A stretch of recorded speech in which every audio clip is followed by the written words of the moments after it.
नमस्कार साथियों, आप सभी का स्वागत है एक नई कहानी पर। दोस्तों, आप हमारे चैनल को ज़रूर से सब्सक्राइब करके बेल आइकन ऑल में ज़रूर सेट कर लीजिए, जिससे आपको सबसे पहले नई नई कहानियों की नोटिफिकेशन मिल सके। तो चलिए आज की कहानी शुरू करते हैं।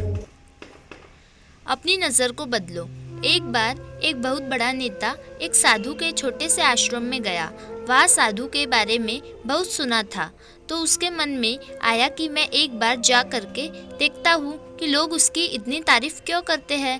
जब वह उस आश्रम में गया तो वहाँ पर एक छोटा सा कमरा था, जहाँ पर एक कालीन बिछा हुआ था। वहाँ पर कुछ लोग नीचे बैठे हुए थे और साधु जी सामने बैठे हुए थे।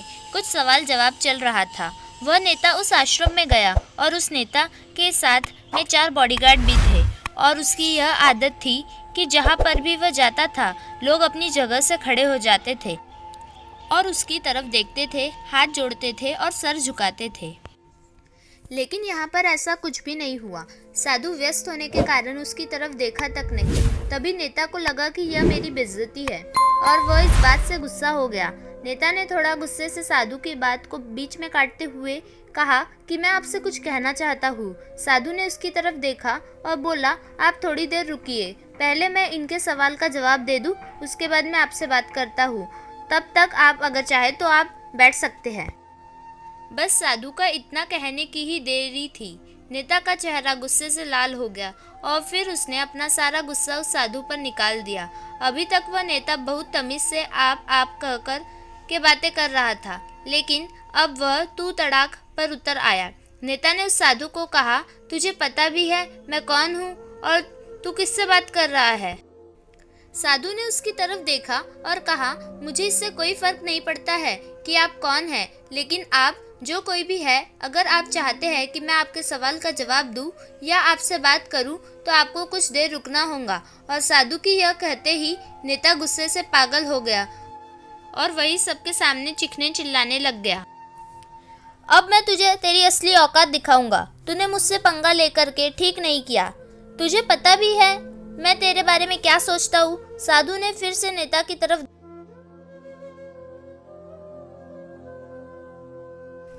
देखा और बड़े ही प्रेम से कहा कि मुझे इससे कोई फर्क नहीं पड़ता कि आप मेरे बारे में क्या सोचते हैं। कहा, आप कि तू जो चाहे वो मेरे बारे में सोच सकते हैं, लेकिन मैं तुझे यही सबके सामने बताऊंगा कि मैं तेरे बारे में क्या सोचता हूँ। तू कोई साधु नहीं है, तू एक बहुत ही घटिया इंसान है। तू एक ढोंगी है, पाखंडी है और यहाँ पर जितने भी लोग बैठे हैं उन सबको बेवकूफ़ बना रहा है।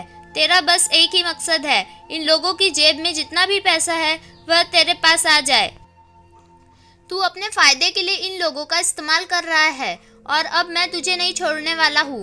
पूरी दुनिया के सामने तेरा पर्दाफाश करके रहूँगा। लेकिन उसके इतना बोलने के बाद भी हल्की सी मुस्कान उस साधु के चेहरे पर बनी ही रही। यह देखकर वह और भी तिलमिला गया और उसने कहा, अब बहुत हो गया, अब मैं यहाँ 1 मिनट भी नहीं रुकने वाला। लेकिन अभी भी तेरे पास मौका है, अगर मुझसे माफ़ी मांगनी है या मुझसे कुछ कहना है तो कह सकते हो।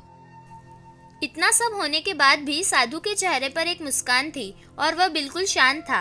और फिर उन्होंने अपनी आंखें बंद करी और फिर साधु ने अपनी आंखें खोली, हाथ जोड़े और कहा कि मुझे आपसे कोई गिला शिकवा नहीं है। आपके लिए मेरे मन में कोई भी गलत ख्याल नहीं है। जो भी मेरे बारे में आपने कहा वह आपकी अपनी सोच थी और मुझे आप में कोई भी बुराई नज़र नहीं आती है। मुझे आप बहुत ही भले इंसान लगे रहे हैं। और साधु ने इतना कहते ही नेताजी का दिमाग 7वें आसमान पर पहुंच गया। उसके चेहरे पर एक अजीब सी खुशी थी, क्योंकि उस साधु ने वही कहा जो बाकी सब लोग उस नेता को कहते हैं। और वह खुशी खुशी उस आश्रम से अपने घर की तरफ चला गया और जा करके अपने पिताजी के साथ में बैठ गया। उसके पिताजी ध्यान में थे। उन्होंने पूरी जिंदगी सिर्फ लोगों की सेवा करी और बदले में कुछ भी उम्मीद नहीं किया। तो थोड़ी देर बाद जब उन्होंने अपनी आंखें खोली और देखा अपने बेटे को अपने साथ बैठे हुए, तो उनके बेटे के चेहरे पर आज एक अजीब सी खुशी थी और जो आज से पहले उन्होंने कभी नहीं देखी थी। फिर उसने एक एक करके सब कुछ बताया कि आज क्या हुआ, किस तरह से वह आश्रम गया और वहाँ पर क्या हुआ, उसने क्या कहा और साधु जी ने क्या कहा। जब उसके पिता ने पूरी बात सुनी तो थोड़ा सा मुस्कुराए और अपने बेटे को देख करके बोले कि उन्होंने तुम्हारी तारीफ नहीं करी, क्योंकि उन्होंने वह नहीं कहा कि जो तुम हो, उन्होंने वह कहा कि जो वह खुद है। और तुमने जो भी कुछ उनको कहा वो नहीं कहा कि जो वो है, बल्कि तुमने वह कहा जो तुम खुद हो। यही बात वेदों में भी कही गई है, यथा दृष्टि तथा सृष्टि। यह दुनिया तुम्हें वैसी नहीं दिखती जैसी यह दुनिया है, यह दुनिया वैसी दिखती है तुम्हें जैसे तुम खुद को, जिसकी नज़र जैसी है उसके लिए यह दुनिया वैसी ही है। तो अगर तुम अपनी दुनिया को बदलना चाहते हो तो उसका सिर्फ एक तरीका है, अपनी नज़र को बदलो। दोस्तों, आज की हमारी मोटिवेशनल कहानी आपको कैसी लगी कमेंट करके ज़रूर बताइए। वीडियो को लाइक कर दीजिए और चैनल को ज़रूर से सब्सक्राइब करके बेल आइकन ऑल में ज़रूर सेट कर लीजिए।